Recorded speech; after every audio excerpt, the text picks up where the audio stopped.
Hey everybody. Guess who's back? Yeah, it's me. There we go. Get that light adjusted so you can get a better view of my ugly mug. And it's been a rather fruitful day as far as content creation and more importantly spending time with my family, spending time with my children. Today I got to spend a good part of the afternoon with my son. My son and I have our birthdays are very close to each other. My birthday is on Monday, the 15th. It just passed. I turned 63. Yay, happy birthday. And my son's birthday is on Christmas Eve. He'll be 20. Looking back, I'm like, I can't believe he's grown now. It seems like only yesterday I remember holding him for the first time at Mercy Hospital in Baltimore when he was born. Stephanie and I, we we're the proud parents of our first child, and then a few years later, our daughter Madison came along.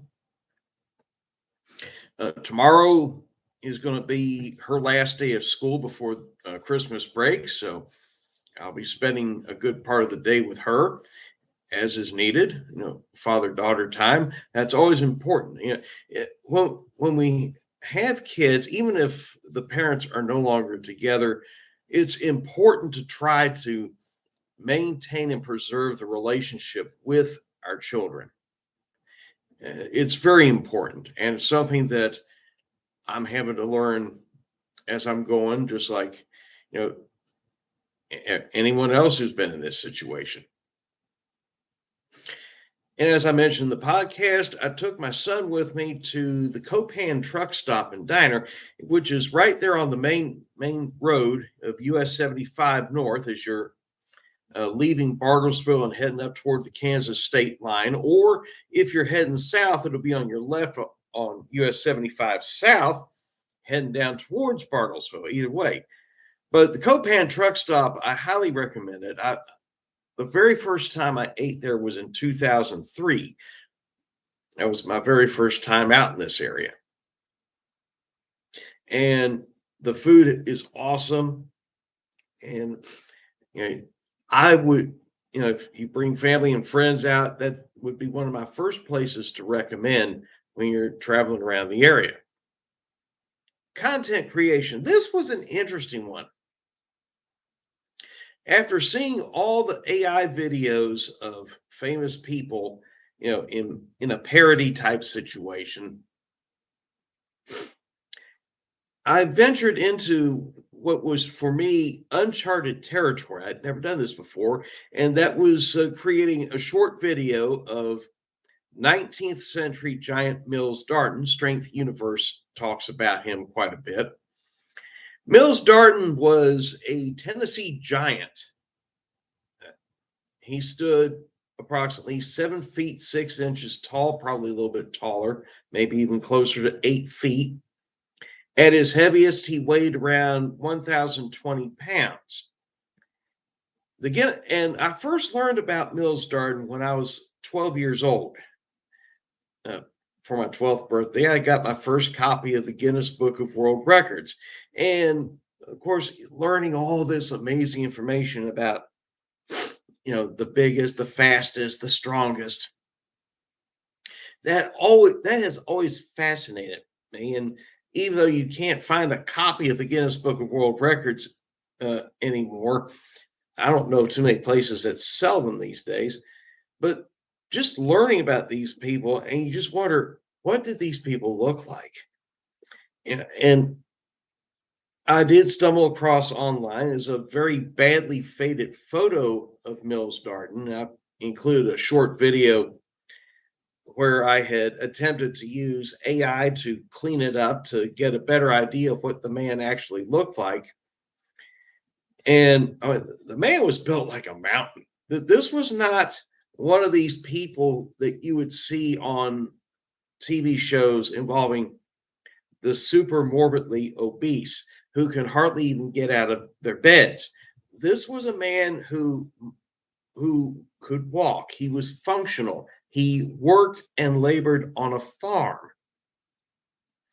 Local accounts from the Tennessee area mentioned that Mills Darton had amazing feats of strength, including being able to move 500-pound rolls of hay by himself, uh, being able to pick up a live moving pig.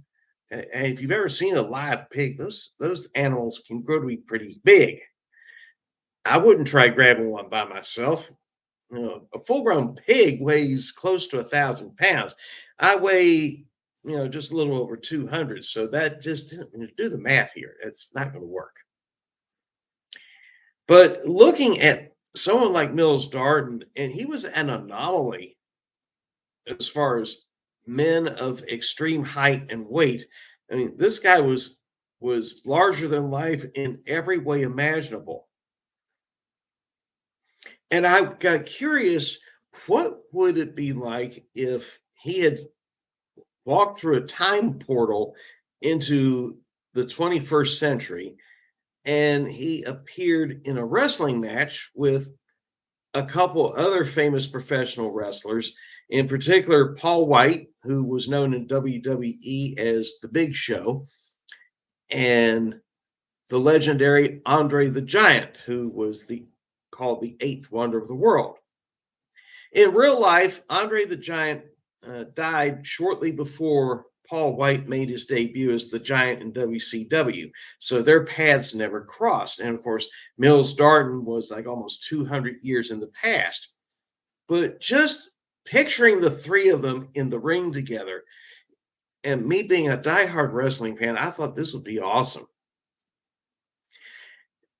And I was able to get the video to make Mills Darden do a double choke slam of Andre the Giant and the Big Show. So, I mean, and it came out looking pretty cool because it showed Darton being taller and bigger than the other two giants by quite a bit.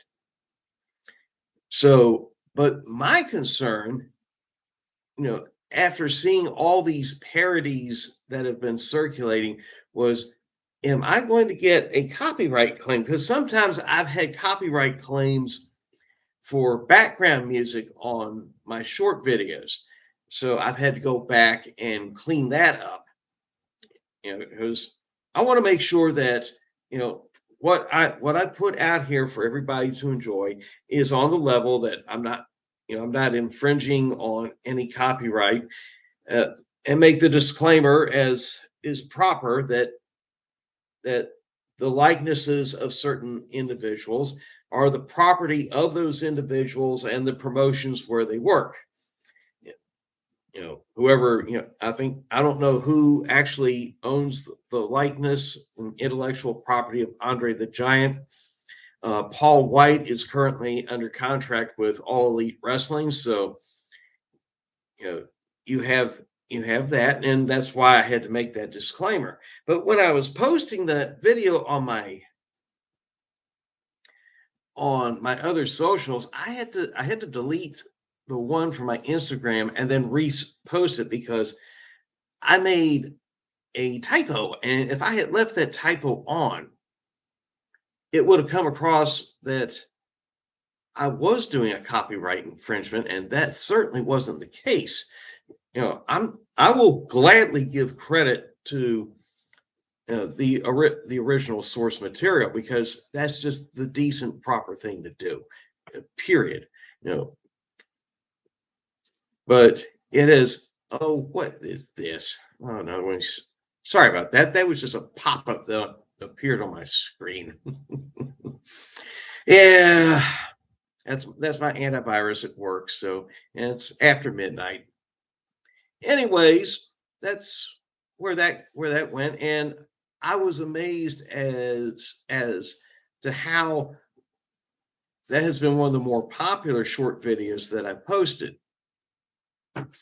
And as I've observed, ever since I started posting content at the beginning of the year, it seems like the short format videos tend to draw a lot more attention than the slightly longer ones, especially the podcast videos I do.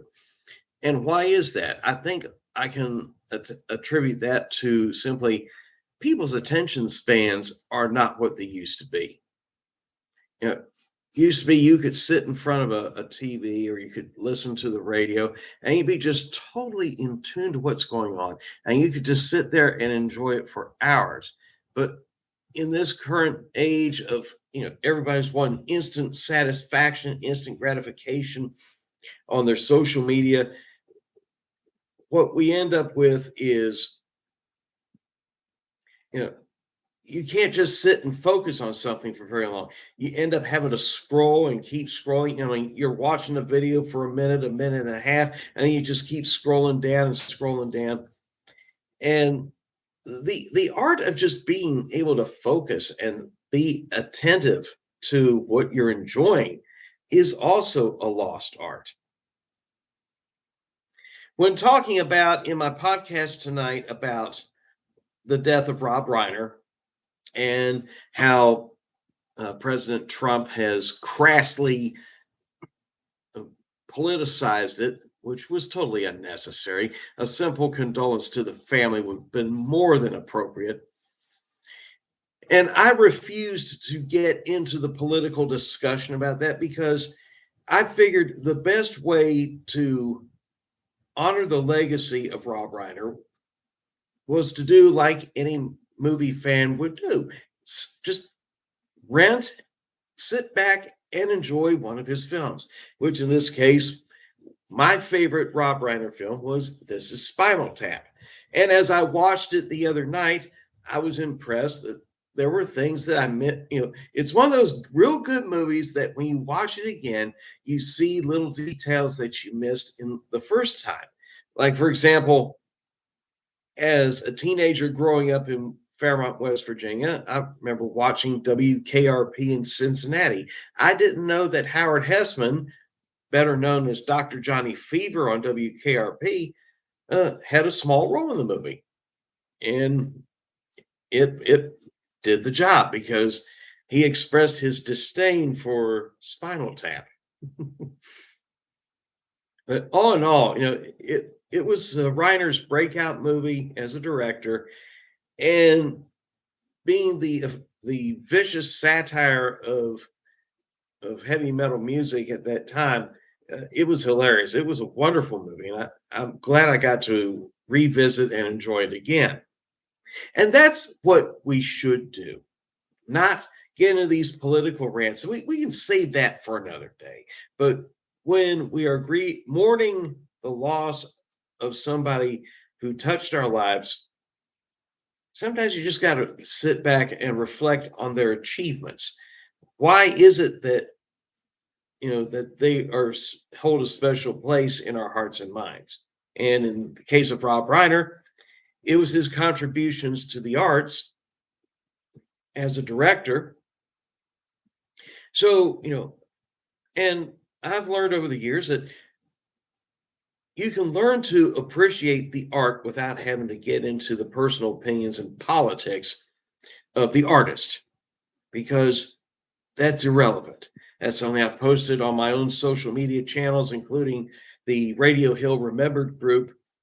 I mentioned that, let's keep the politics to a bare minimum because we know some of those artists did have very strong views, but we didn't listen to them because of their politics. We listened to them because of the music they played. And that's where I want it to stay, because that's where we can find some common ground. Well, I think that just about does it. It is getting close to time for me to shut this down and get ready for bed. But these are just the kind of things that have been on my mind, and a little insight as to why I do what I do on my content creation. And if you like the content that's being put out, the podcast, the short videos, share them with everybody. Again, I always encourage, if you stumble across this for the first time, hit like and hit subscribe. It helps grow the audience.